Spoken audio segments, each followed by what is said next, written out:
Now, the public has been sharing their comments on our website www.newsfirst.lk regarding the discovery of human skeletal remains from several parts of the island. Here are a few of those comments.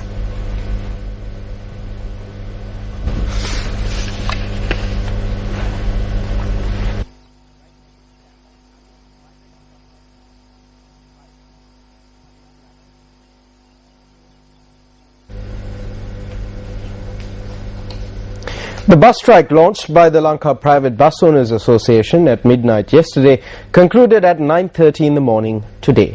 Now, the chairman of the association, Gamanu Wijayaratne, noted that the decision to call off the strike was taken after information was received that operations were underway to arrest members of the association. අනපේක්ෂිත විදියට මේ bus වර්ජනය කතාවකාලික හත්තිට වන්න මේ තත්ත්වෙට Unfortunately, we had to call off the bus strike planned for today due to the threats that were leveled at all the regional members of our organization, and attempts were made to arrest them. Furthermore, our chief organizer was arrested by the Panandura police. He is still in police custody. This is unfortunate.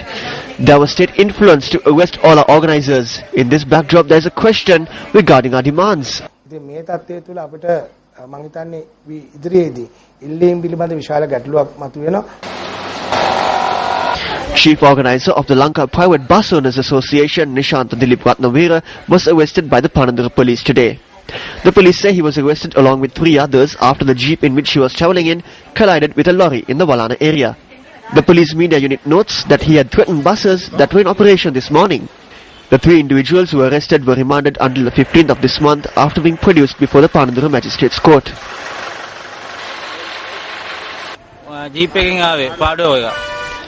They came in a Prado jeep. There were 4 of them. They lowered the windows and told us not to operate the buses today.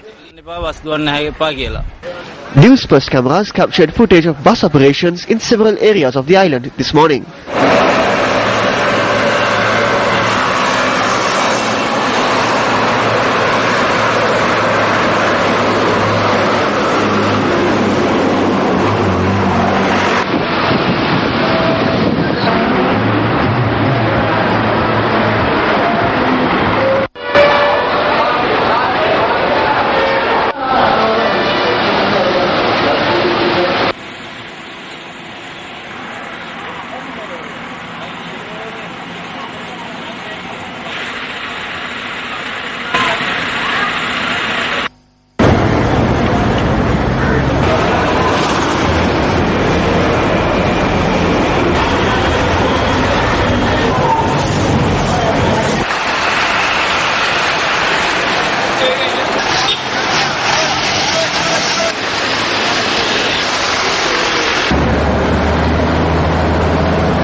All buses operated today.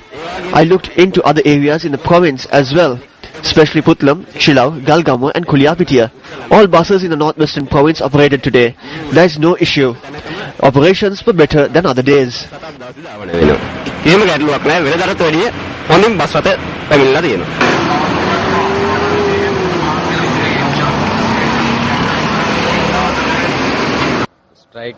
The strike seems to be a failure. We are operating buses even though others are not. The prices of diesel were increased just 8 months ago.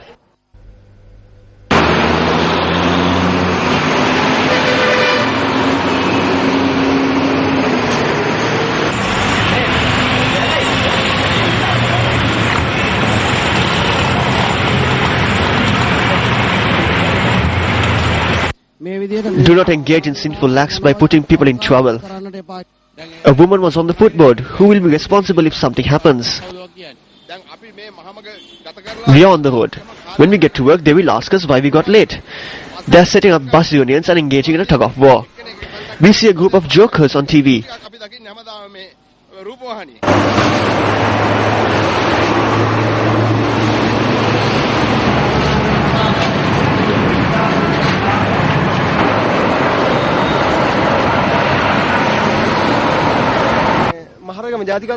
I came from very far to attend a seminar in Maharagama, but there are no buses to get to Maharagama.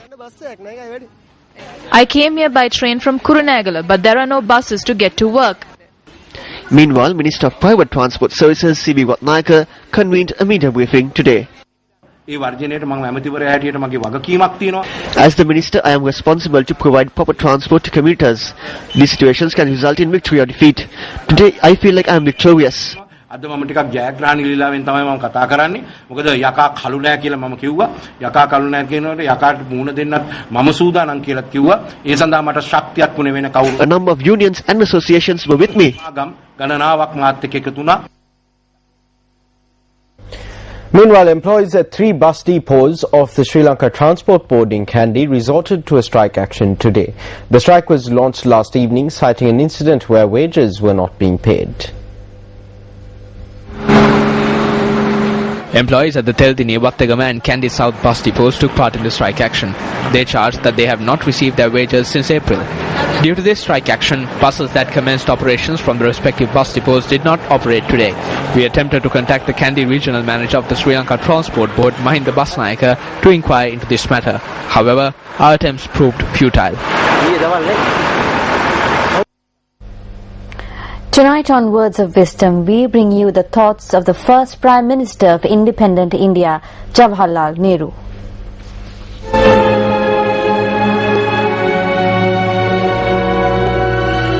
Time is not measured by the passing of years, but by what one does, what one feels, and what one achieves. Jawaharlal Nehru, former Prime Minister of India.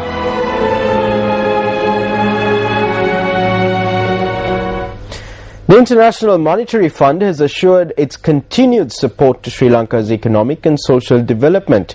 This assurance was made when the director of the IMF's Asia and Pacific Department, Dr. Anup Singh, met President Mahinda Rajapaksa yesterday.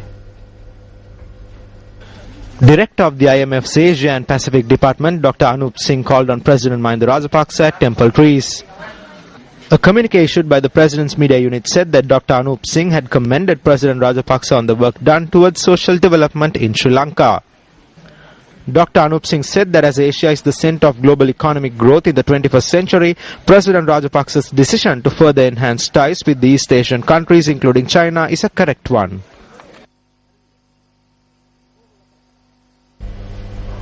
The National Conference on Good Governance and Performance Management System for the Public Service took place in Colombo today.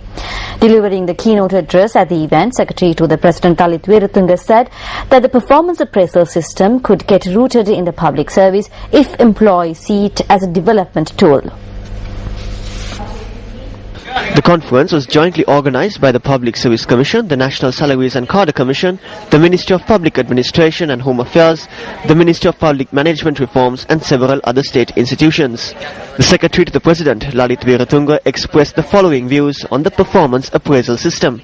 One of the things that can help performance appraisal systems to get rooted in the public service is that if the employees see it as a developmental tool, look, my boss is telling me, look, these are some of the areas in which I can develop. These are areas in which I could perform well.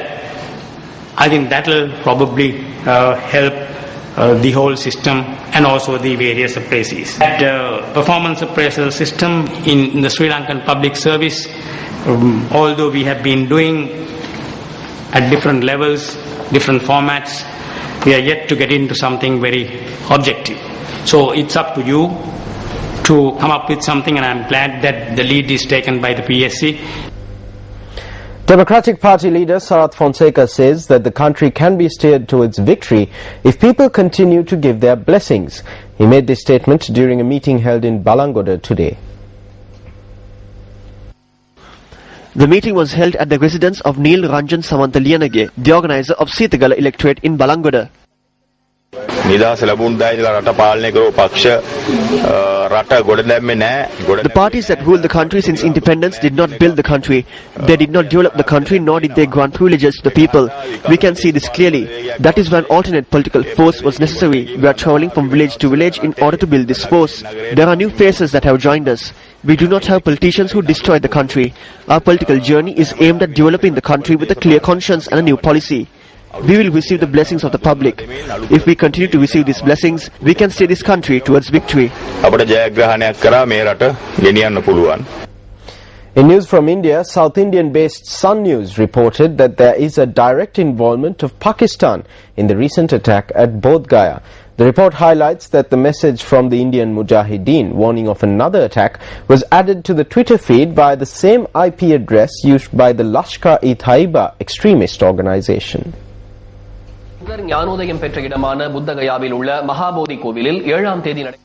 The Twitter message was issued by the same IP address used by Hafiz Sayyadin from Lashkar-e-Taiba, a chief suspect in the Bodh Gaya attacks. Sun News reported that this was a clear indication that the Bodh Gaya attacks had a direct link to Pakistan. After claiming responsibility for the attacks, the Indian Mujahideen said that it had carried out 9 successful attacks and its next target was Mumbai. The Mujahideen had also challenged for the Indian government to prevent it. Indian media reported that security has been beefed up in Mumbai following the threats.